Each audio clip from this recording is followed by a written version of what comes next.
الله الرحمن الرحيم waxaan dadka islaamka ku salaamayaa salaamta islaamka assalaamu calaykum waraxmatullaahi wabarakaatuh salaan kadib mahad ilaah baa iska leh mulkina ilaah baa iska leh ilaaha koomkan ay mulkigiisa tahay taladu gacantiisa ku jirto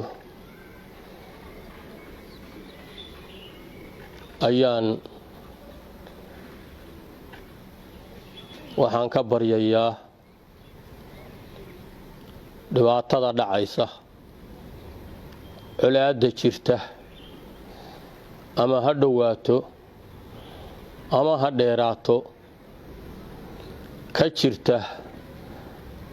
meeshii islaam degan yahayba inuu qaboojiyo khaasan colaadda ka soo cusboonaatay saaxmaygaag dagaalka ka jira ilaaha koomkaas mulkigiisu yahay idankiisa leh baan waxaan ka baryayaa inuu colaaddaas naga joojiyo naga damiyo wax magaratadu waddo intaa kadib waxaan baaq u dirayaa dadka arrintaa wada mid adinku wada iyo mid afka wada iyo mid aqoolka wadaba waxaan leeyahay caafimaadku waa wax ilaahay ku siiyo coodku waa wax ilaahay ku siiyo caqligu waa wax ilaahay ku siiyo wax kasta oo ilaahay ku siiyo wuxuu ilaahay kaa mudan yahay inaad ugu shukridid ugu xamdidid ehelka kale iyo islaamka kale na aad ku nabadgelisid ma ahan intaa markii ilaahay idiin galo inaad ilaahna abaal uga dhigtaaniin inaad intii uu idin siiyey oo wanaagsanayd aad ku takaburtaan aad ku kibirtaan in ilaahay abaalkiisii saa noqdo eheliyadii iyo islaamtinimadii na ugu xadgudubtaan ma ahan waxaan baaqi u dirayaa dadka dagaalkaa wada oo eheliyadda ah anigoo ku hadlaya inta ay dhibayso arrinta halkaa ka jirta islaamtinimo u dhibayso eheliyad ahaan u dhimayso waxgaradnimo ahaan u dhibayso anoo hadalkoodii ku hadlaya in la joojiyo dagaalkaa tusaale maanta haddii dagaal dhaco waxaa ka soo qaadaa qof inuu ku dhinto berruu dhacay waxa ugu yaroo ku dhimanaysa waa 2 maanta damuu dhacay 10 ama 20 baa ku dhimanaysa maanta damuu dhacay 30 40 50 boqol baa ku dhimanaysa waxa loo baahan yahay aqliga saliimka inuu shaqeeyo qofkii dhintay waa tagay ma soo noqonayo waxa badbaadada u baahan waxa hiilka u baahan waxa xaqa u baahan waxa wax la qabashada u baahan wixii nool haddii uu joogay dagaalku maanta wixii ka horeysay dhimashadu 15 qof ama 16 qof maanta intee tagayaabaa imaanaysa laba jibaar saddex jibaar intay doontaba ha gaarto baa imaanaysa haba gaarsiin haddana hal qof haddii maanta dhinto waa khasaaro siyaadiseen ee faa'iido aad keenteen ma hal mid hadduu dhaawacmo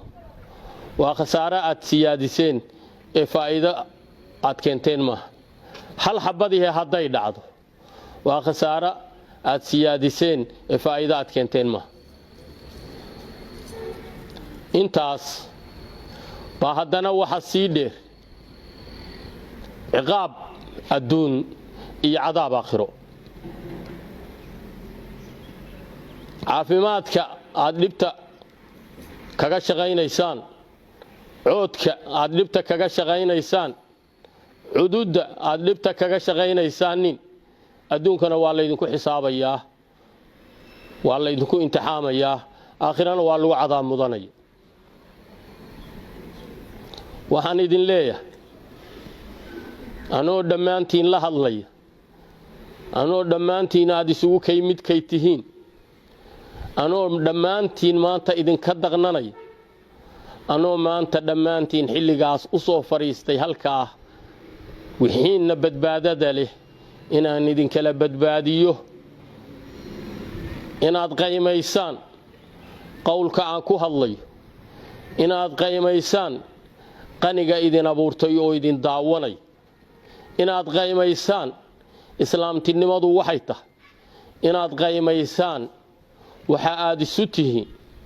inaad qaymaysaaniin inaydaan saa ku kala tegin waxaan leeyahay baaqaygu ku saabsan yahay xabadda joojiya xal u bedela baan idin leeyahay waxaan taxsi u dirayaa dagaalka wixii horay ugu dhintay iyo wixii maanta ku dhintay waan taxsi u dirayaa dadka maanta dhintay ama dhaawacmay waa ogahay dhibanaha dhaawacmay guri walba way qusaynaysaa dhaawaca dhimashaduna waa la mid kan dhintay xagga iyo xaggooba waa looga tacsiyadaynaya kan dhaawacmana xagga iyo xaggooba way dhibaysa waxaan leeyahay ha la joojiyo dagaalka ha la joojo waxa la ololeynaya ha la daayo waxa maanta la joogaa waa adduun waxa berri la tegayaa waa aakhiro wax faa'iidaahoo lagu keenayaa ma jirto waxaa hadalkaygu ku dhanyay habaar dhammaantii waa dhimo duca dhammaanteedna waa noolow waxaan idinku baaqayaa dagaalka ha la joojiyo xabadii xal ma keento colaad bay keentaa dagaal waa lagu dhintaa ee laguma dhasho dagaal waa lagu dhintaa ee laguma dhasho waxaan leeyahay intii dhimatayna allahayna ka samirsiiyo inta dhaawacana allaha booga dhayo xalka meeshaasna ilaah waxaan ka baryayaa in uu naga qaboojiyo dadka wax garanaya waxa la ballansanaa haddii alla idmo berri in la isugu tago haddana lagu kala baaqan mayo oo waa la tegaya haddee waxaan isleeyahay tan maanta dhacday shaydaan waxunbuu wax ku leeyahay wax fiican kuma leh waa la ogaa in la imaanayo lagu ballansan yahay laakiin wixii ka taliyey wax iblis qaalib ka noqday weeye wixii xun oo dhaca iblis baa noo nisbeeya dadka waxaa ka talinaya markay wax isweydiiyaan maanta oo dagaalka hurinaya meeshii ay xalay joogtay meel ka xun bay u joogtay sababtay ku tahay dhimasho yimi dhaawac baa yimi dhaqaale burbur baa yimi kabaa'ir baa la siyaadiyey ilaaha laga boqo ilaaha loo noqdo dunidu waa wax tirsan maanta waa adduun berrina waa aakhiro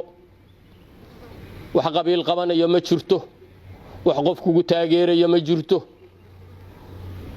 waxa berri la hortagayaa rabbi waxa awoodda leh waa ilaah waxa shalayna abuuray waa isaga waxa berri ina